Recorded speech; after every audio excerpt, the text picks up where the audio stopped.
Toyota Light Ace 5K engine. Ito na guys, nabuo na natin yung makina na sira. Binuo ko na yung Toyota Light Ace. Hindi ko na nakita kung paano ginawa guys, kasi nahirapan ako mag video, mag-isa lang kasi ako gumawa ito guys eh. Yan, buo na,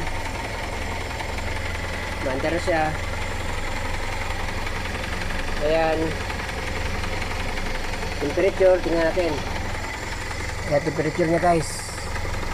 Ayan lang. Nasa 1/4 lang guys ang temperature niya. Kanina ko pa pinapandar yan. May kalate naman yan. Kaso pagkakalate na siya, bumababa siya ng 1/4 pagka nagbukas ng thermostat niya. Kasi naka-thermostat to guys. Ayan guys. Ayan. Ito yung thermostat niya guys. Ayan guys, likod ng ano. Yung naka-thermostat niya. Ayan yung makina niya.